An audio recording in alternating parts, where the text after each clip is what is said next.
Nas últimas 24 horas, tivemos uma grande reposição hídrica do solo em áreas de Goiás, em especial na cidade de Jataí, que é uma grande capital produtora, dá para a gente dizer assim, e ela fica localizada no sudoeste do estado. Essas chuvas elas ajudam principalmente as lavouras de milho segunda safra, que estão apresentando bom desenvolvimento, não só em Goiás, mas também em Mato Grosso.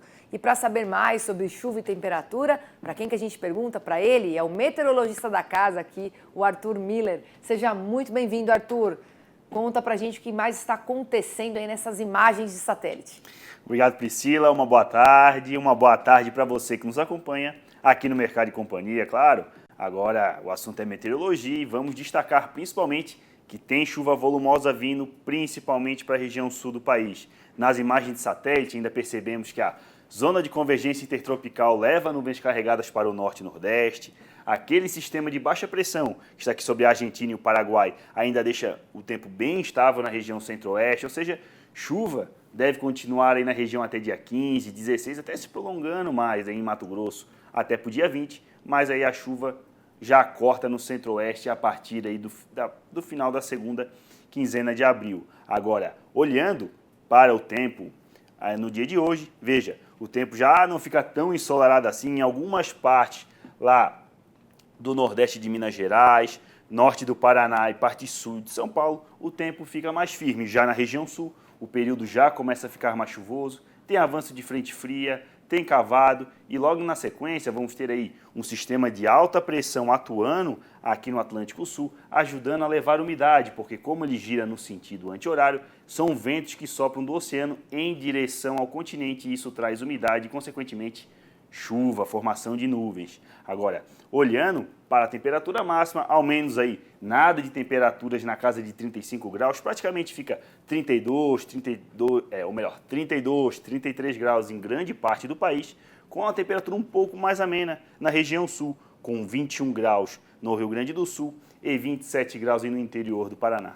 Tá certo. Agora, falando dessa chuva no sul, né, Arthur? Porque, inclusive, a Defesa Civil de Santa Catarina já emitiu um alerta dizendo para ficar atento aos altos volumes, que, inclusive, podem chegar aos 350 milímetros. Isso é muito, é pouco? Tá superestimado? O que você está avaliando aí de acordo com as suas projeções? Então, sim, tem essa chuva volumosa. Então, só para a gente já fazer um apanhado e fechando com a região sul, tendência, veja, chuvas aí na casa de 30, 50 milímetros, como podemos ver aqui na nossa escala, em boa parte aqui do Brasil Central, prejudica em pouco os trabalhos em campo, mas nada aí que deva desacelerar principalmente a colheita da soja. Como vemos, principalmente lá no Rio Grande do Sul, na região sul, o volume de chuva é maior. Olhando aqui para as principais regiões produtoras de soja, vemos que, veja, na região sul, olhando especificamente para o Rio Grande do Sul, aqui em áreas de Passo Fundo, Cruz Alta, a chuva vai ser mais volumosa, porque quando olhamos para o acumulado em 5 dias, veja,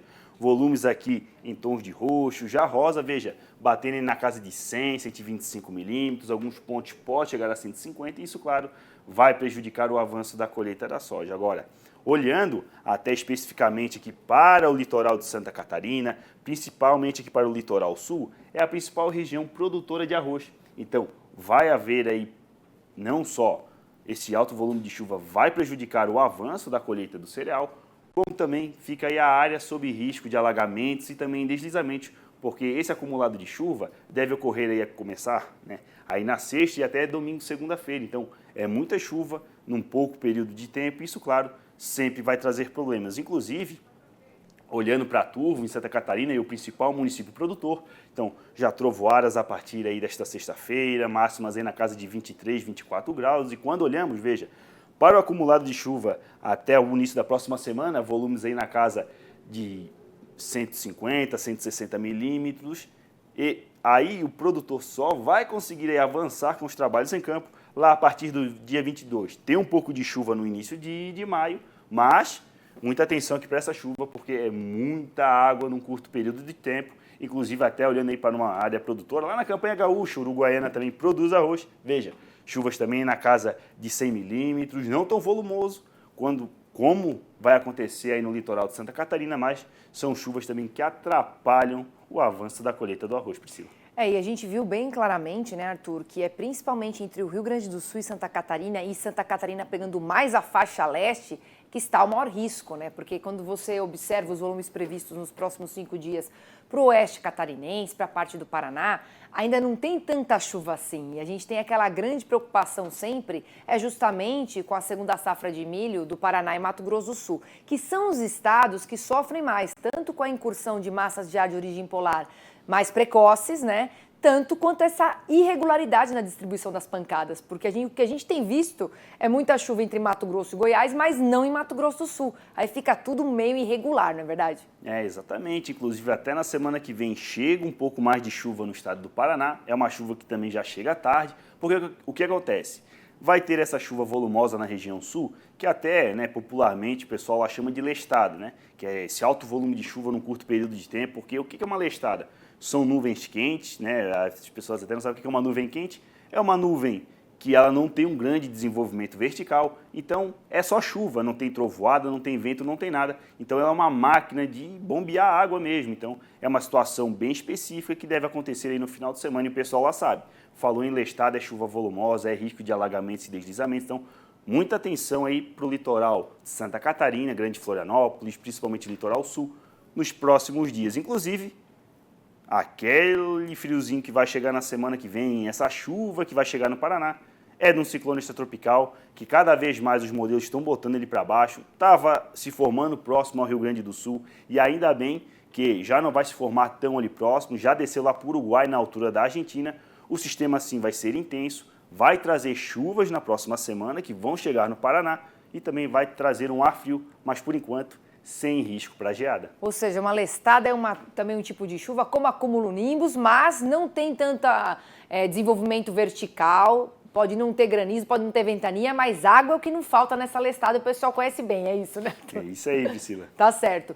Vamos para mais alguma coisa ou podemos ir para a interatividade? Podemos ir para a interatividade. Então vamos chamar nossa interatividade aqui no telão. Olha só, o Pedro Cardoso diz o seguinte: queria saber como é que fica a previsão das chuvas para os próximos 90 dias aqui em Maracás, na Bahia. O que você responde para o Pedro, Arthur? Então, respondendo o Pedro, a notícia ainda é boa, mas um pouco boa, né? Porque a chuva até continua nos próximos dias, mas não é mais chuva volumosa. Chuva cortando aí na Bahia, então também lá, segunda quinzena de abril praticamente não chove. Adentramos aí o mês de maio e também o mês de junho sem chuvas. Então, infelizmente, chuva cortando aí em Maracás, na Bahia, né? Notícia ruim, né, Priscila? Sim, a gente tem mais interatividade aqui, sempre aqui atendendo a sua solicitação. A Deusdete, já participou aqui outras vezes, eu tenho ali memória dos nomes. Sou produtora de gado de leite em Porteirinha, Minas Gerais, e gostaria de saber como é que fica a previsão do tempo aqui na região. A gente tem visto em Minas Gerais, né, Arthur, que principalmente o norte do estado recebeu algumas pancadas que foram muito positivas, mas o que a gente sempre vê é tempo mais firme no norte do estado e mais chuva concentrada no sul, Triângulo Mineiro. Como é que fica para essa região de Porteirinha? E a tendência não deve mudar muito, porque veja, quando olhamos aí para a chuva em Porteirinha nos próximos 30 dias, praticamente até tem um pouquinho de chuva ainda no dia de hoje, somando aí 10, 11 milímetros, mas chuva cortando também em Minas, aí no norte de Minas, não chegando nem na segunda quinzena de abril. E quando olhamos para a questão da temperatura, ou seja, não tem chuva, não vai ajudar na recuperação das pastagens, né? Isso é ruim para o produtor de leite que acaba tendo que gastar mais com ração animal, mas ao menos a tendência a partir aí da segunda quinzena de abril, veja, máximas já baixando para 28, 29 graus, com mínimas aí na casa de 20 e 17 ao menos, vai ter aí o conforto térmico, né? O gado leiteiro não vai ter tanto aquele estresse térmico quando as máximas batem na casa de 33, 35 graus. Ao menos a temperatura vai ajudar, mas dessa vez é a chuva que ficou faltando, Priscila. E a gente sempre está muito bem aqui solícito para tentar atender às solicitações, né? Na verdade, dos nossos telespectadores. Tem gente enviando mensagem até pelas redes sociais, a gente está respondendo até no podcast Canal Rural Clima. E eu peço para vocês enviarem vídeos, sim, enviem vídeos com questões sobre o tempo, mostrando a lavoura, pedindo que vocês estão aí interessados se é temperatura, se é volume de chuva, se é tempo seco para fazer alguma aplicação, né, Arthur? Porque a gente teve, inclusive, um vídeo de um telespectador que nos acompanha sempre, um ouvinte também assíduo do podcast Canal Rural Clima, e eu combinei aqui com o Arthur que nós vamos mostrar esse vídeo na próxima segunda-feira, né, inclusive responder a pergunta dele. Quem está querendo saber o que a diferença de nevoeiro, do que era mais, Neblina, Arthur? serração. Neblina, serração. Você sabe qual que é a diferença de nevoeiro, neblina ou serração?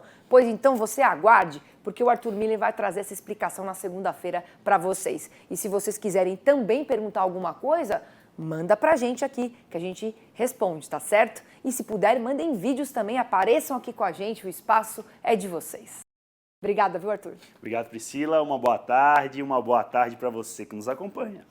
E olha só, você quer receber as principais notícias do Agro direto no seu WhatsApp? Então entra aqui, ó, escaneia o QR Code que está aparecendo na sua tela. Hoje eu acertei certinho ele aqui, olha, que maravilha, hein? Você pode ir lá, ficar sabendo de tudo, tá? Apontar o seu celular, vai dar direto. Você vai saber de tudo o que acontece no setor que impulsiona a economia no Brasil. O agro não para, a informação também não e o canal rural menos ainda. Então curta, compartilha direto aí pelo WhatsApp com os seus contatos e informações de fonte segura e confiável. É o Canal Rural, todos os dias, na plataforma mais utilizada do Brasil. E é claro que você não vai poder ficar de fora.